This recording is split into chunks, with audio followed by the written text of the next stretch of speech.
capítulo 6 del verso 11 en adelante. Vamos a hablar la palabra en esta hora, porque a eso hemos sido enviados.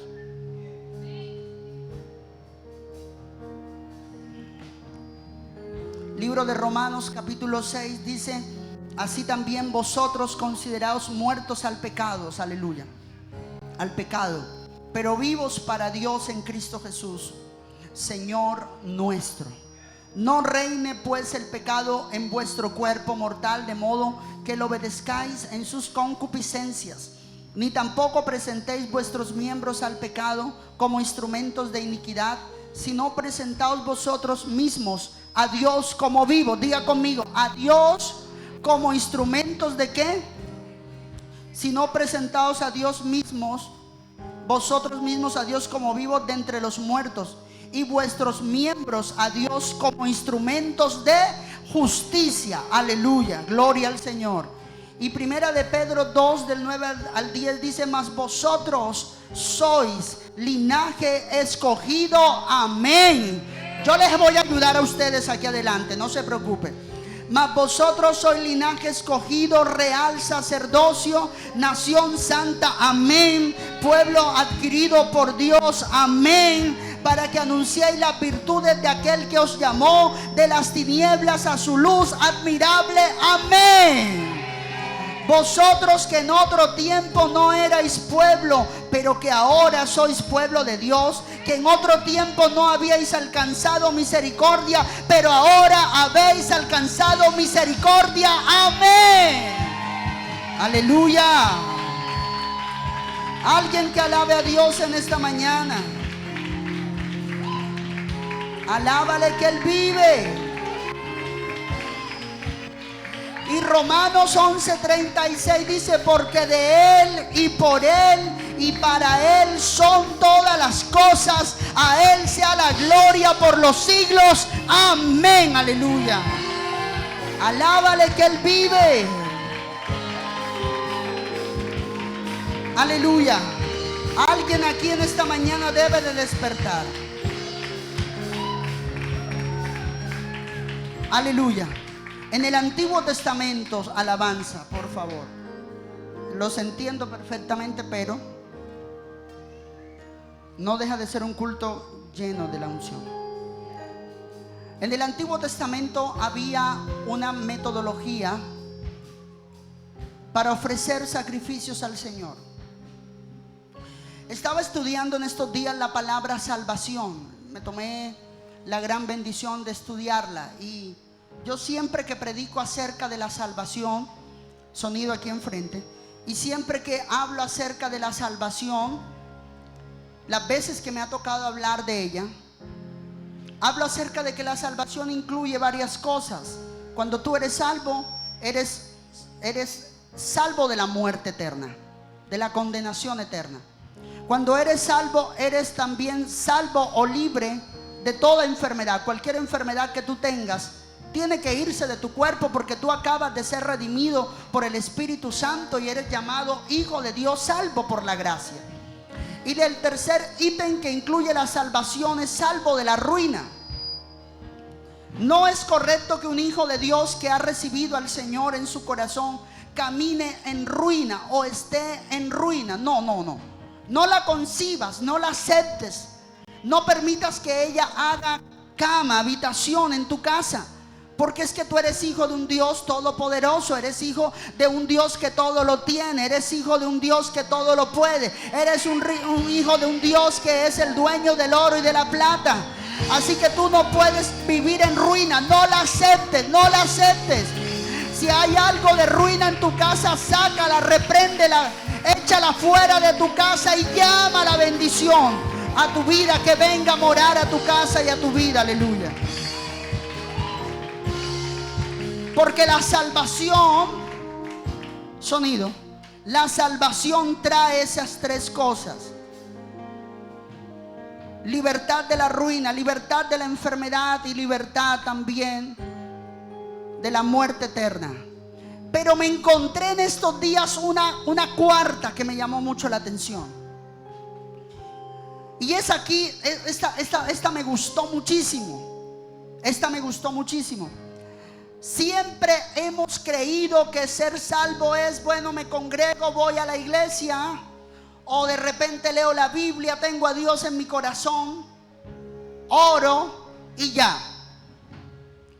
Y me encontré con una frase que está en el griego, que dice que ser salvo es ser transformado, y la asocia con la palabra metamorfo o metamorfosis, que significa transformación. Lo primero que tiene que surgir en una persona que ha sido salvo o que ha sido salvado por la gracia de Dios, en la persona tiene que haber en su vida un cambio, una transformación. Una persona que dice: yo fui salvado por la gracia de Dios, yo soy salvo por la gracia de Dios, pero todavía está caminando en pecado y en la vida pasada está negando la salvación del Señor, porque salvación también es transformación. Salvo de la ruina, salvo de la enfermedad, salvo de la muerte eterna y muerte al pecado, aleluya, y a la vida pasada. Eso significa salvación, aleluya. En el Antiguo Testamento, y aquí entro a predicar porque esta es la prédica que traje. En el Antiguo Testamento, cuando iban a ofrecer un sacrificio en el templo, iban a llevar una ofrenda que no era dinero. La ofrenda iba representada en un animal, por si usted no lo sabía. Cogían un carnero, cogían un becerro, cogían una oveja y la llevaban al templo. Aleluya, ¿están aquí atentos, hermanos?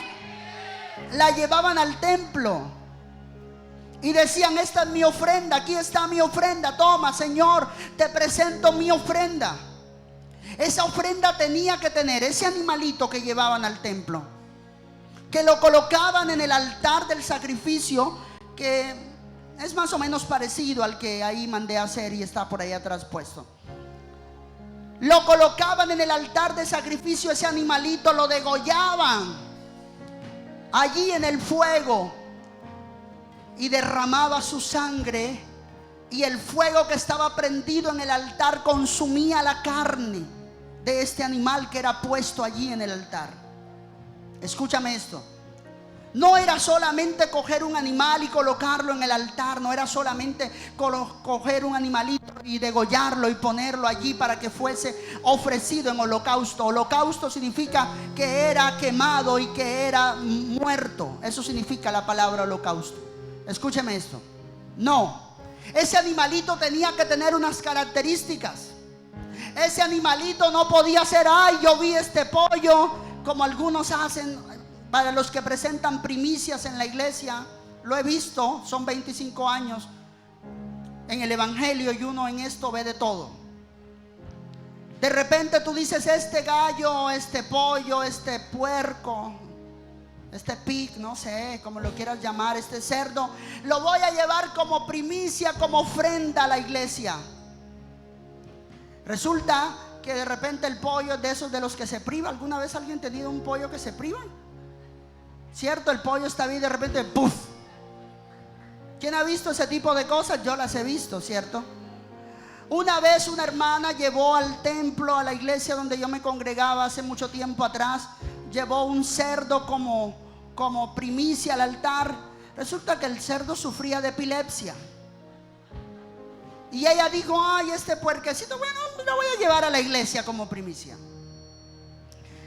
Y entonces tú ves que cuando traen ese tipo de ofrendas, que se llaman primicias también, traen el pollo que tiene, no sé, la pata partida, o traen el pollo que tiene el pico así como doblado, como ñandú, no sé cómo lo quieras tomar.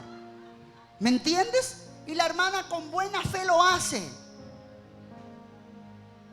Y eso obviamente lo llevan al templo, a la casa del Señor. Pero ¿sabes qué dice la Biblia? La Biblia dice que la ofrenda o el animal que llevaban para ser sacrificado no podía tener ningún defecto. No podía tener ningún defecto. Tenía que ser un animalito bonito, gordito, Un animalito que de repente, usted sabe que usted a veces le pega a los animales o los sacude con una vara porque se ponen intensos. El animalito que iban a llevar al templo jamás debía haber sido agredido violentamente. El animalito nunca se le pudo haber cogido con un palo o una vara y haberlo golpeado. El animalito tenía que estar intacto. El animalito tenía que estar completamente intacto, tenía que estar completamente sano, bonito, perfecto. Tenía que ser, ¿por qué? Porque ese animalito era algo que le estabas dando a Dios. Y ellos entendían que a Dios se le daba lo mejor. A Dios no se le daba las sobras. A Dios se le daba lo mejor que teníamos, lo mejor que tenemos. Aleluya. Pero hay una más. Yo lo voy a decir como se dice en hebreo. El día del Yom Kippur, o el día de la expiación, el día en el que se ofrecía, el único sacrificio que se ofrecía por el sumo sacerdote en el lugar santísimo, se ofrecía un sacrificio por año para perdón de los pecados de todo el pueblo. Tenía que ser un becerro. ¿Usted sabe qué es un becerro? Para que usted me entienda, una vaca o un ternero, para que lo pueda entender, porque algunos lo conocen como ternero, no como becerro. Pero tenía que ser un becerro con unas características específicas. Primero tenía que ser rojo. Tenía que ser de color rojo. ¿Existe el becerro color rojo? Claro que existe. Algunos por acá lo hemos visto de pronto un poquito color zanahoria. Pero existe ese becerro que se le iba a ofrecer al Señor en el lugar santísimo para expiación de los pecados, o para perdón de los pecados. Tenía que ser un becerro rojito, gordito, bonito. No podía ser magullado, no podía tener la pata partida. Nunca se la debía, dice el texto. Lo que pasa es que yo le estoy traduciendo muchas expresiones que dice el texto para que usted me entienda. Nunca se le debía de haber puesto una carga. Tenía que haber sido un animal, porque de repente algunos usaban los animales para poner cargas y ellos llevaban cargas de un lugar al otro. No, ese animal que se iba a ofrecer el día del Yom Kippur tenía que ser un animal completamente libre de cargas. Tenía que ser un animal perfecto. Tenía que tener unas características específicas y especiales, porque ese animal representaba la santidad que Dios, con la que Dios iba a hacer cambio. Si el animal era perfecto, la perfección de ese animal pasaba al que lo estaba sacrificando, y los pecados del que lo estaba sacrificando pasaba al animal. Por eso era que el animal lo mataban. ¿Por qué? Porque así como ese animal era degollado y muerto, el que tenía que ser degollado y muerto eras tú y yo, o el que lo estaba llevando en sacrificio. El animal tomaba el lugar del pecador, por eso lo mataban. Por eso es que la Biblia dice que la paga del pecado es la muerte. ¿Qué te mereces tú y yo por ser pecador? En la muerte. Pero Jesús dijo: no, yo tomo el lugar de ellos. Yo muero por ellos para que ellos vivan por mi gracia. Aleluya. Alguien está aquí en esta mañana. Alábale que Él vive. Ese aplauso tiene que llover.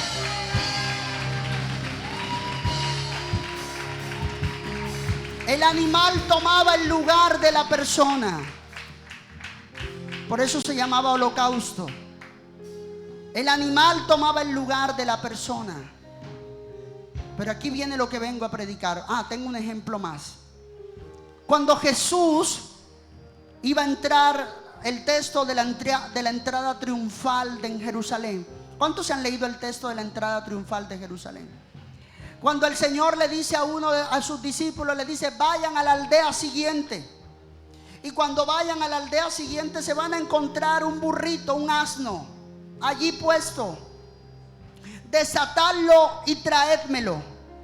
Y si alguien les pregunta por qué me van a traer ese asno, ustedes digan: el Señor lo necesita. Aleluya. Escúchenme esto. Si usted no lo sabía, hoy lo va a saber. Ese burrito, ese asno que le trajeron al Señor para que Él lo montase, Y después de que lo montase, entrara a Jerusalén montado en ese asno, al que le colocaron palmeras y mantos y todo tipo de turbantes en el piso, como haciéndole una calle de honor, porque el Señor iba montado en ese asno y él caminaba sobre todo lo que le colocaban en la calle de honor. Por si usted no lo sabía, ese asno que el Señor mandó a buscar, ese asno no tenía defecto. Ese asno jamás había sido usado como carga, por si usted no lo sabía. Ese asno jamás le habían puesto encima una carreta. Ese asno jamás le habían puesto encima un viaje leña. Para que usted me entienda. Ese asno jamás se le había puesto encima, para que usted lo sepa en esta mañana, no sé, un viaje de canecos de agua o de leche. El asno jamás había sido usado para trabajos pesados. ¿Por qué? Porque estaba reservado para que el Señor fuese el único que se montara en él y pudiera entrar a Jerusalén montado en él. Aleluya. Ese asno estaba reservado. Ese asno estaba separado. Ese asno estaba consagrado. Ahora sí entré a predicar en esta hora. Aleluya. Diga conmigo: estaba consagrado. Y esa es la prédica en esta mañana. Estaba consagrado. Y yo le pido al Espíritu Santo que me dé sabiduría para esta palabra en esta mañana. Aleluya.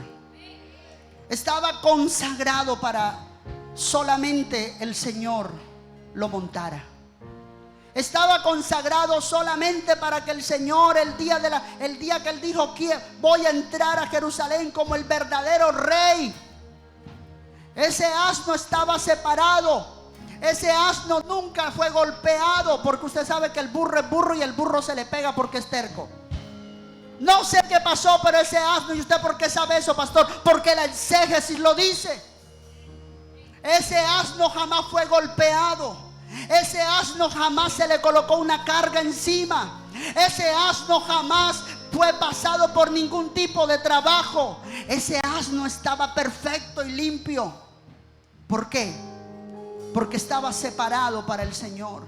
El día de su entrada triunfal en Jerusalén, ese animalito estaba separado para el Señor el día en que Él entrara a Jerusalén. Y de eso vengo a hablar en esta mañana. Nosotros somos consagrados para Dios. Tú has sido consagrado para Dios. Hemos sido consagrados para Dios. Aleluya. El principio de la santidad es la consagración. Ese es el principio de la santidad. Alguno dice aquí en esta mañana y creerá que la santidad es no pecar. Necesito que preste atención. Veo mucha distracción en el auditorio.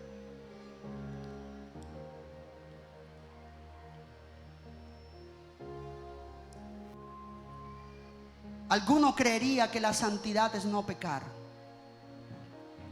Alguno creería que la santidad es no cometer errores ni cometer defectos. Santidad es consagración. Santidad es separación. ¿Sabes una cosa? Y eso fue lo que a mí me movió en esta mañana a traer este mensaje. Así como ese cordero que era llevado al altar del sacrificio para ser ofrecido el día de la expiación, y no podía ser un cordero cualquiera, ni podía ser un cordero que hubiese sido maltratado por ninguna cosa. Prácticamente tenía que ser un cordero virgen. Jamás podía haber sido un cordero que no se hubiese sido montado por otro animal. No, el cordero tenía que ser sin tacha. ¿Por qué? Porque estaba reservado solamente para Dios. ¿Usted sabe por qué María fue escogida virgen? Porque fácilmente el Señor, Dios Todopoderoso, pudo haberla escogido después de que fuese mujer de José. No, la Biblia dice que Dios la escogió en su estado más puro. ¿Por qué? porque ella había sido reservada para Dios antes que para José. Aleluya. Ella había sido reservada primero para Dios antes que para cualquier hombre. Y yo quiero en esta mañana decirte de parte de Dios, cuando tú eres una persona que sirves a Dios, tú tienes que tener claro que en tu vida reposa un sentido de consagración. ¿Por qué no pecas? Tú no pecas solo porque la gente hable mal de ti o hable mal de la iglesia, porque eso es lo que la gente le tiene más miedo a lo que la gente diga si lo ve mal parqueado. ¿Usted me está entendiendo? A lo que diga Dios. ¿Y usted por qué no se toma una cerveza? Ay, no, porque qué tal que me vea alguno de la iglesia y se lo diga al pastor. ¿Y usted por qué no hace tal y tal cosa? No, porque qué tal que me vea alguno de la iglesia y se lo diga al pastor. ¿Y usted por qué no come? ¿Usted por qué de repente no se defiende si le pegan? Ay, no sé, porque qué tal que me vea alguno de la iglesia y se lo diga al pastor. Le tienen miedo a lo que la gente dice. Cuando tú entiendes que tú te guardas para Dios, no por lo que la gente dice, sino por lo que Dios dice de ti, ese día te desprendes de la opinión de la gente. El buen testimonio no lo tenemos para la gente, porque para la gente nadie te va a calificar bien. Lo tenemos para Dios. Aleluya. El peor error que puedes cometer, el peor error que puedes cometer es guardar tu testimonio para los impíos. No lo hagas. No lo hagas. El impío un día te dice: ay, tú sí eres bueno. Déjale de hacer un favorcito para que veas tú que al día siguiente dice: ¿y eso que va a la iglesia? Para los hombres tú nunca vas a ser bueno. Para nadie, ni siquiera para el que tiene sentado en esta mañana en este lugar, a pesar de que es tu hermano en Cristo, no voy a usar el entre comillas. La persona que tiene sentada a tu lado, para él o ella tú vas a ser bueno el día que le sirvas. El día que no hagas lo que él o ella te pida, ese día ya eres malo. Por eso es que tú no tienes que guardar tu testimonio para el que tienes al lado ni para la gente, porque la gente jamás te va a probar como bueno, como aceptable. Y ahora no lo pueden hacer porque él está en la misma condición que tú. Él es otro pecador igual que tú. ¿Sabes qué opinión a ti sí te importa? La opinión del Señor. ¿Sabes qué opinión a ti sí te tiene que importar? Lo que diga Dios de ti, lo que piensa Dios de ti, lo que cree Dios de ti. Aleluya. ¿Son ideas mías o me están haciendo gritar ustedes acá atrás? Esa opinión sí tiene que importar. Hasta con flojera aplauden muchos aquí para el Señor. Y es para el Señor, porque ni siquiera es para mí. Ese aplauso no es para mí, es para Jesús. A Él sí le damos nuestra ofrenda de aplausos. Aleluya. ¿Usted entiende lo que le estoy hablando en esta mañana? Personas que guardan su testimonio para los hombres. Personas que guardan su testimonio para que nadie hable mal de ellos. ¿Usted sabe una cosa?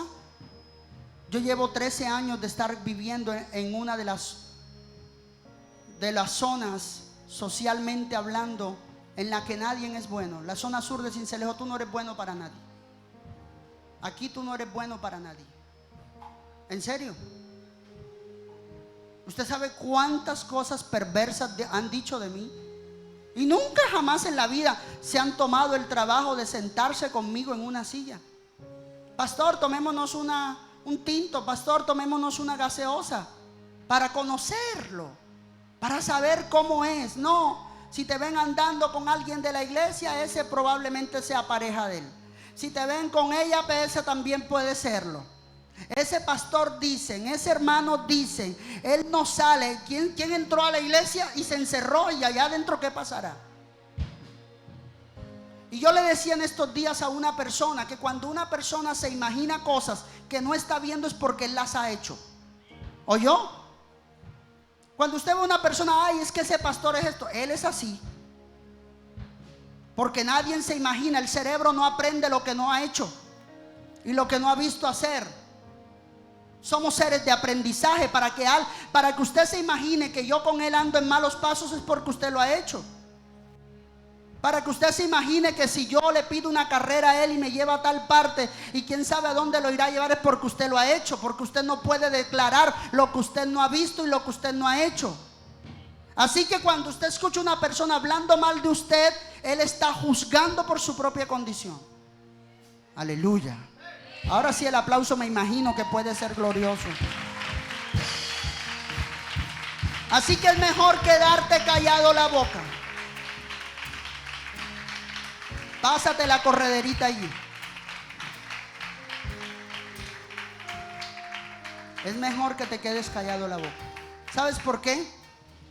Porque lo que estás diciendo lo estás diciendo conforme a tu experiencia. Aleluya. Conforme a lo que tú has vivido, conforme a lo que tú eres, a lo que llevas en tu corazón. Pero la gente, usted y yo estamos más acostumbrados a guardar nuestro testimonio para la gente. Usted no tiene por qué guardar su testimonio para nadie. Para nadie. Para la gente usted nunca es bueno. Usted para nadie va a ser bueno. Nunca. Como también me molesta la gente que vive reclamando buenos tratos.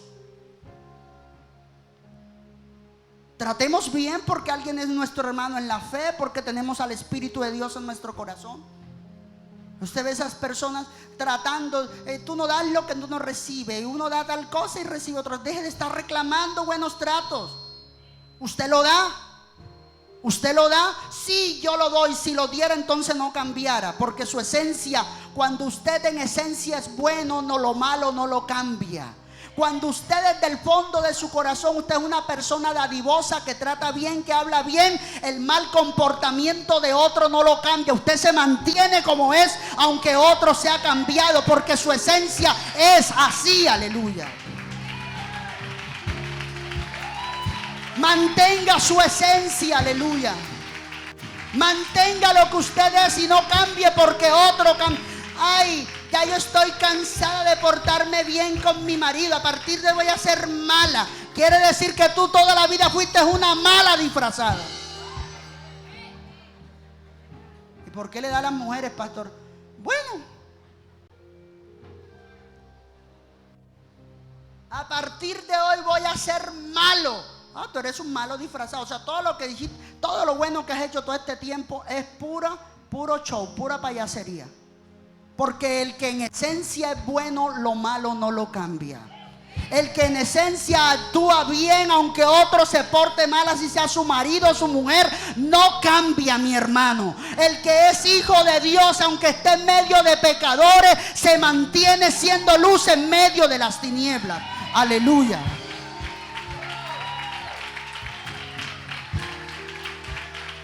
¿Por qué vas a cambiar tu esencia? Alguien está aquí en esta hora. Dile al que tienes a tu lado: esta palabra es para nosotros. Aleluya. Ellos les da miedo, creen que voy a decirle algo. No, todo está bien. Ya yo hice las paces con alabanza. Aparte que son los mejores. Estamos aquí en esta mañana entendiendo. Entonces dile al que tienes a tu lado: fuimos consagrados para Dios.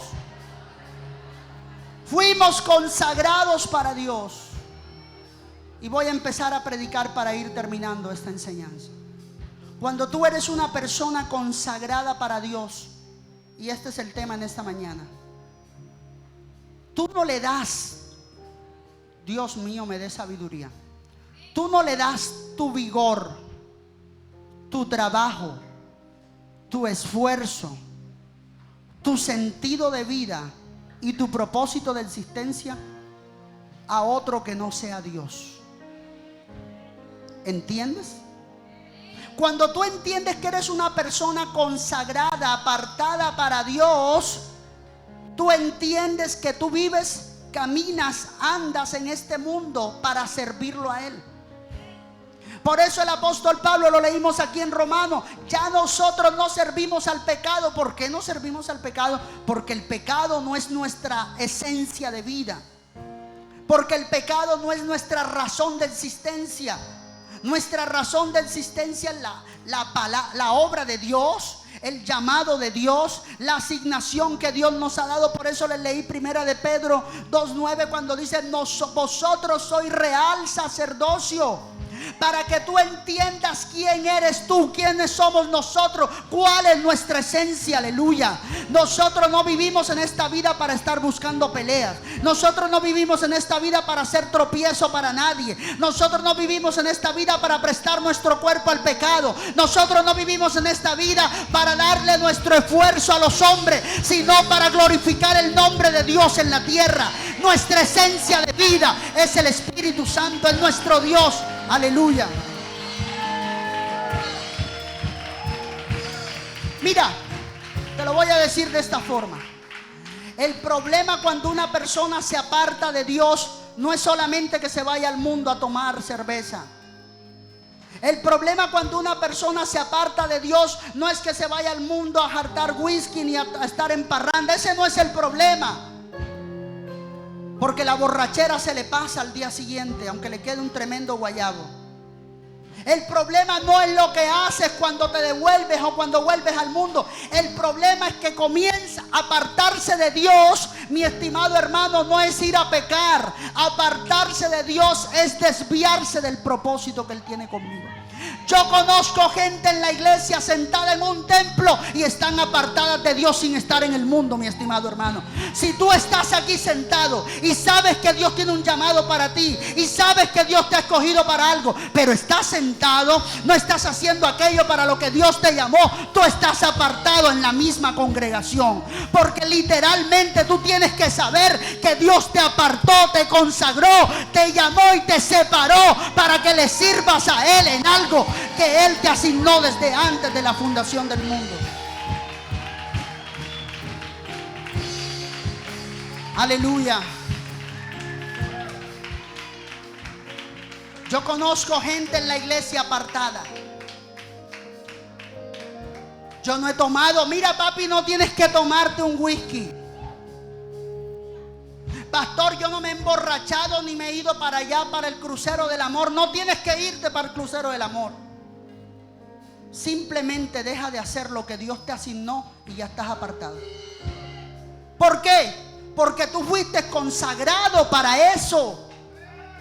Tu fuerza, tu vigor es para que la estés invirtiendo en lo que Dios te dio. Tu fuerza y tu vigor es para que tú la estés invirtiendo en el llamado que Él te entregó, no para que la estés invirtiendo en otra cosa que no es la razón y la esencia de tu vida. Aleluya.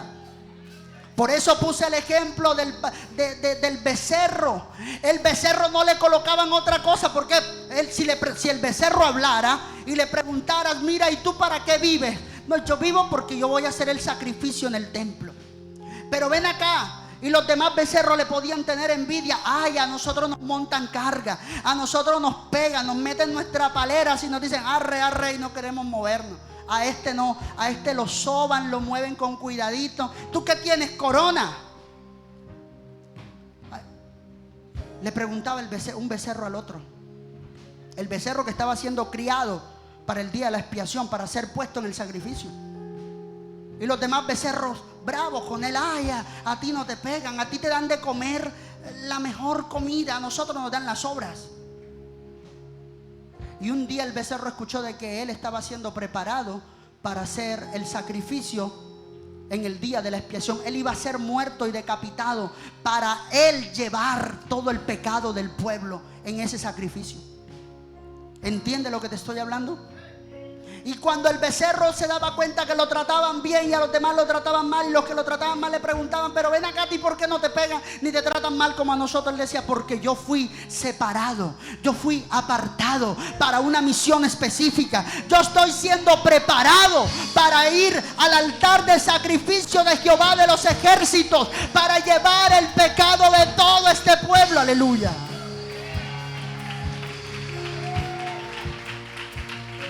¿Tú sabes por qué Jesús no se casó?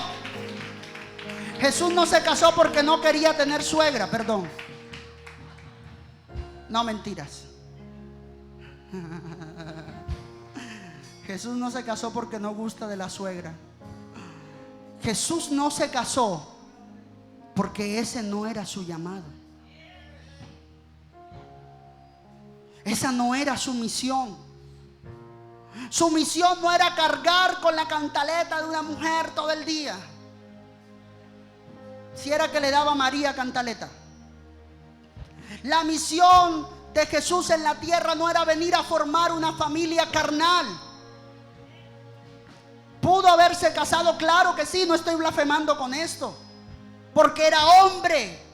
Tenía la capacidad de poder engendrar y de poder. Por ahí han salido todo ese tipo de hipótesis y todo tipo de ideas conspiranoicas de que Jesús se casó con María Magdalena y por ahí está el Santo Grial y toda la cosa. No es cierto.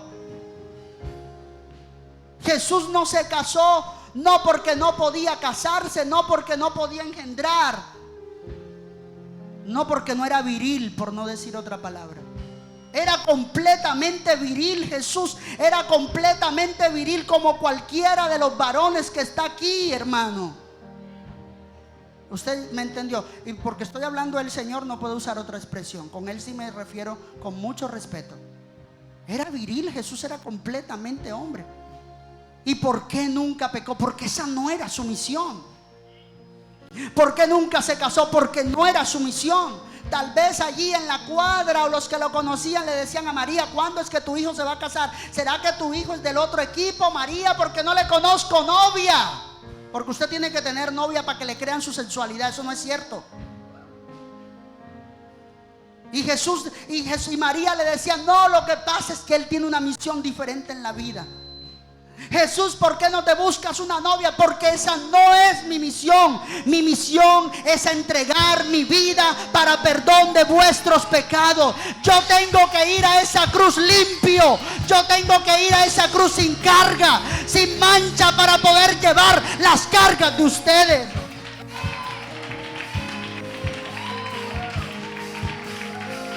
Por eso no se le podía montar carga.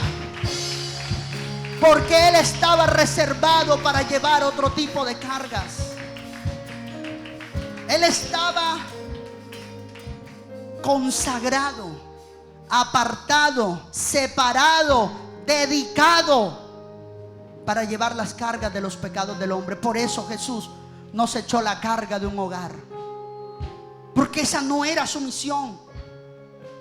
Su misión era llevar la carga por el pecado, no la carga por la mujer. La carga por el hijo, por la mensualidad y la cuota de alimentación de los peladitos que iba teniendo, que pudo haber tenido con María Magdalena. No. Su carga era el pecado tuyo y mío. ¿Por qué al becerro no le colocaban otra carga? Porque él estaba siendo reservado, consagrado, separado, dedicado, cuidado, para que llevara las cargas del pecado de todos los del pueblo. ¿Por qué tú no pecas? Tú no pecas porque tú no fuiste llamado para el pecado. ¿Por qué tú no tomas, hermano? Tómate uno que el pastor no está viendo. Esa es la mentira más grande que te puede decir un impío. Ellos te dicen: no, yo no le digo nada al pastor. Mentira, es el primero que se lo va a decir. Si acaso no tiene ya el celular listo para tomarte la foto. No hay cosa más traicionera que un impío que no tiene el temor de Dios. Son los cristianos y traicionan. Imagínate el que no tiene el temor de Dios. Tómate lo que no lo están viendo, no te van a ver. Ya te tiene lista la cámara para fotografiarte y propagar: miren el cristiano. Por eso es que yo en esa vaina no creo. Por eso es que yo en esa vaina no voy.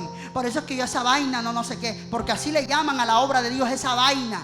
Esa vaina, en esta vaina se predica la palabra que trae salvación y vida eterna a todo aquel que cree en Jesucristo.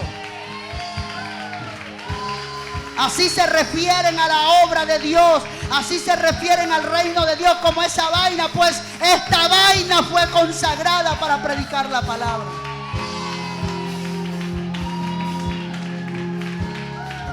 Aleluya. Son los primeros que te van a divulgar. Son los primeros que te van a propagar. ¿Por qué tú no pecas? ¿Por qué no te tomas una? Por lo menos una. Eso no es pecado. Mira, yo conozco fulanito de tal que se tomó una y no le fue mal. Ahí está. Hoy te vengo a decir de parte de Dios: tú no pecas ni caes en pecado porque de repente vayan a hablar mal de ti. No, no, no. Es porque tú fuiste separado, consagrado, llamado por Dios para otra cosa. Dios no te llamó para ser borrachín. Dios no te llamó para que acabes con el alcohol y la cerveza en Sincelejo. Ese no es tu llamado. Tu llamado no es a que des show y espectáculo allá, ¿tú sabes dónde? Ese no es tu llamado. Dios te llamó y te escogió desde el vientre de tu madre. Aun cuando se quiso tomar algo para abortarte, aun cuando ella te quiso abortar pero no pudo, no le funcionó, porque Dios te había escogido para que prediques su palabra, no para que seas un fornicario ni un adúltero, para que seas instrumento en las manos de Él. Alguien que alabe a Dios en esta mañana. Para eso te escogió el Señor. Para eso te escogió el Señor. Por eso no se le falla a Dios. Por eso no se le falla a Dios. Tú no le fallas a Dios porque tienes miedo a que digan. No, tú no le fallas a Dios porque... ¿Cómo era que decía una secretaria que yo tenía hace mucho tiempo aquí? Yo no nací para eso. ¿Cierto? Cuando el diablo te diga: mira, tómate una cerveza, ¿sabes qué te decir? Yo no nací para eso. Mira, ¿por qué no vamos allá y simplemente nos acostamos un ratico y hacemos? Yo no nací para eso. Mira, ¿por qué no nos echamos una pelea aquí? O ¿por qué no? Yo no nací para eso. Entonces, ¿para qué naciste tú? Para predicar la palabra. Yo nací para glorificar el reino de Dios. Yo nací para exaltar el nombre de Cristo. Yo nací para ser instrumento en sus manos. Para eso fue lo que yo nací. Invítame a predicar y yo voy. Invítame a hablar la palabra y yo iré. Porque yo fui llamado, consagrado, escogido, separado, apartado, dedicado, preparado para hablar la palabra de Dios. Aleluya. Oh, alábale que Él vive, Él está aquí en esta mañana. No te apartes de tu consagración. No te apartes de tu consagración. Voy terminando. No te apartes de tu sentido de consagración. No te apartes de ella. Lo primero que tienes que hacer y que debes de hacer como buen cristiano y hijo de Dios, que sabes que estás en esta tierra no para respirar oxígeno. ¿Para qué vives tú? Bueno, yo vivo, no sé, para criar a mis hijos. No, no, no. Para eso no es que tú vives. Dios preparó que tú fueses gestado en el vientre de tu madre para que tú criaras peladito. ¿En serio? Solo para eso. Tremendo llamado. La sangre del Cordero de Dios fue derramada para darte vida a ti, para que tú vinieras a este mundo a criar peladito. La sangre del Cordero de Dios fue derramada para que tú vinieras a este mundo a fornicar. No, no, no, no. Yo creo que tú no has entendido que Dios pagó un precio altísimo por tu vida. Jesús pagó el precio más alto por tu vida y la mía, porque el propósito que reposa sobre ti y sobre mí es grandísimo. Jesús no invirtió tanto para sacar algo tan paupérrimo. Jesús invirtió su vida, su sangre, para sacar de ti un instrumento útil en sus manos. Jesús invirtió su sangre para que tú no fueses fornicaria, ni adúltero, ni adúltera. No, el Señor invirtió su sangre no para que ande. ¿Y cómo estás tú? Aquí deprimido. Esa es la vida tuya. Pasar todo el tiempo deprimida, en depresión, en ansiedad, en tristeza. Ay, pobrecita de mí. Mi mamá me dejó. A mí no me quisieron. A mí me botaron. A mí nadie me sacó de donde estaba. Nadie me ayudó. Todo el mundo me tiró. ¿Vas a vivir toda la vida lamentándote? Jesús pagó un precio alto por ti. Jesús derramó su sangre por ti, para que no te estés lamentando de lo que te hicieron, sino para que le des gracias por lo que Él va a hacer contigo. Algo tremendo viene para ti. Algo poderoso y sobrenatural Jesús ha preparado para tu vida en los próximos días. Aleluya. No naciste para sufrir. Naciste para servir a Dios. Naciste para servir a Dios. Y tú lo sabes, porque en el fondo de tu corazón arde. Aleluya, pónganle unción a esto, que esto está aquí tremendo. En el fondo de tu corazón tú lo sabes. Porque tú puedes estar en tu casa, tú puedes estar allá tal vez, no sé, acostado viéndote el programa o viéndote la prédica en esta mañana, pero tú sabes que dentro de ti ese no es el lugar donde tú tienes que estar. Tú sabes dentro de ti que el lugar donde tú tienes que estar es en el lugar donde se adora a Dios. El lugar donde tú tienes que estar es en el lugar donde se predica la palabra de Dios. Tu mismo espíritu sabe que estás en el lugar incorrecto. Aleluya. Hay un llamado de parte de Dios para tu vida. Hay un llamado de parte de Dios para tu vida. Tú puedes estar en el otro lado de Sincelejo en esta hora trabajando porque te tocó trabajar hoy domingo, pero tú sabes que allí no es donde tienes que estar. Tú sabes que estás en el lugar incorrecto. Tú sabes que el lugar donde tienes que estar es en el lugar donde Dios te ha puesto a predicar su palabra. Aleluya. Alguien que se avive en esta mañana.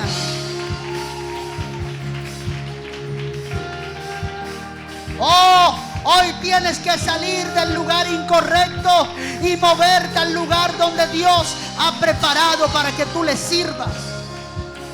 Levanta tus manos en esta mañana y dile: Espíritu Santo, en esta hora yo te doy gracias. Yo te doy gracias en esta mañana, Señor.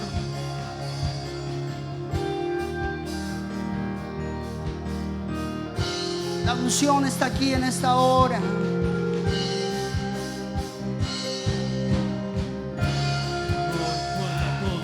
¿Sabes por qué tú estás en el lugar incorrecto? Porque ese no es tu llamado. Vamos. Ese no es tu llamado. Dios no te escogió para eso. Sal de ahí.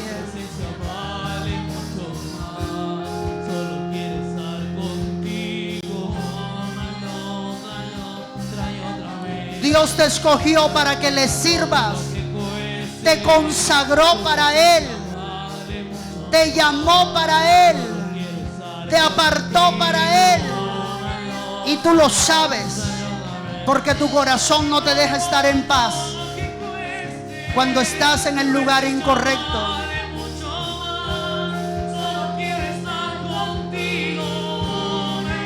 Ven por acá adelante, ven por acá adelante. Quiero orar por toda la iglesia.